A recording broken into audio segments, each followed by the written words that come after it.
Yes. Jingari means hello in the local Yugambeh language. Can you say Jingari? Oh, good job.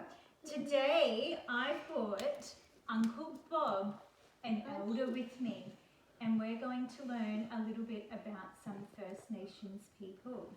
Before I start, we acknowledge the Kombumerri Yugambeh language group people, the traditional owners of the land on which we are gathered, and we pay our respects to their elders, both past, present and emerging.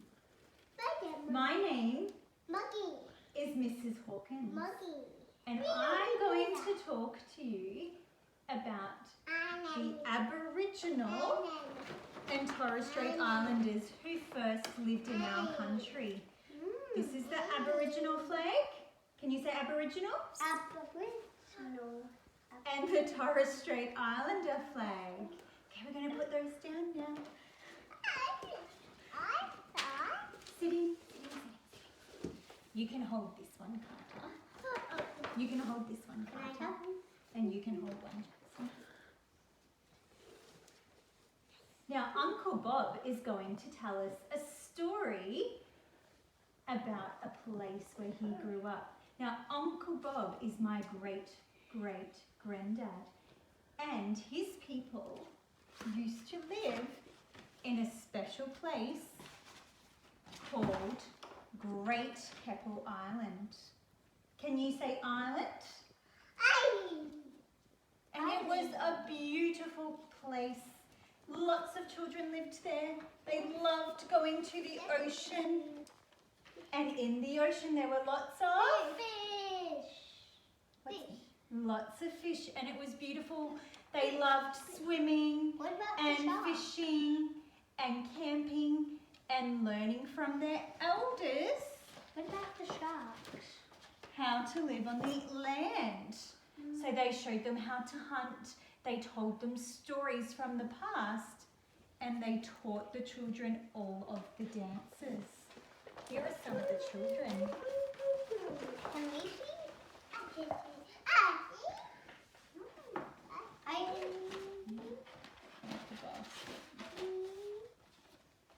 Here are some of the children, and they loved it. They loved going on the land in their island. It was so peaceful and they were so happy. How would you actually print that out? Then one day, there was a farmer. And he lived on a different land across the water. He decided that he was going to go and travel on his boat. He was travelling on his boat because he was looking for land where he could have more sheep, where he could farm more sheep. And then one day he came to the Keppel Islands. And you know, when he got there, he noticed that the children there, they didn't wear clothes like the children on the mainland. They spent all day on the beach, hunting, fishing and playing. They didn't go to school. So do you know what the farmer did? He decided that the children would go with him to the mainland. So all of the children went in the boat back to the mainland with the farmer. And do you know what happened when the children were there? Well, Uncle Bob, all he could think about, now that he was at the school and away from his elders, away from his island, was that he was feeling, well, he was feeling a little bit sad. He missed his family, and it wasn't the same there. He missed hearing stories from the elders, learning how to hunt, learning how to gather, learning all the dances and language. So do you know what he did one night? When everybody was asleep, Bob decided that he was going to swim back to the ocean. So he started swimming, trying to get back to the island. And guess what he saw along the way? as he was swimming in the ocean, there was a big shark. I knew there was going to be sharks in this. Now, some people say that's the last time they ever saw Bob. Other people say that he made it back to the island, but we'll never really know.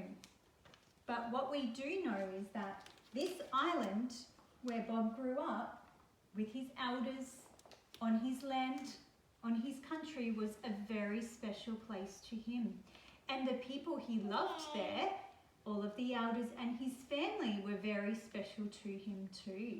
So we're talking about elders today.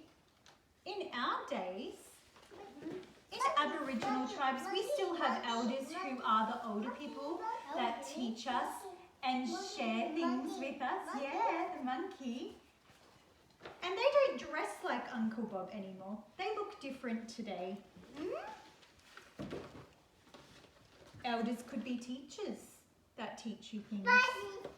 There could still be elders in an Aboriginal community that share their knowledge. Elders can be grandparents that teach us as well. And parents. As well as our parents. I knew it.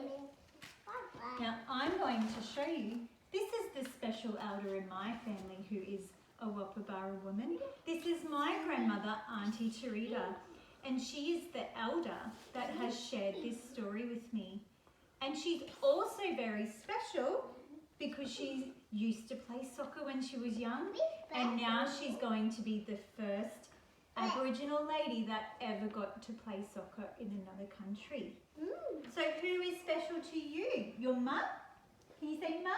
Mummy and Daddy is special. Can you say mum? Brother. A dad? Mummy And and Daddy who's is this, special Carter? too. Can you say Nanny T? Nanny T. Mummy Day. Nanny T. Mummy T.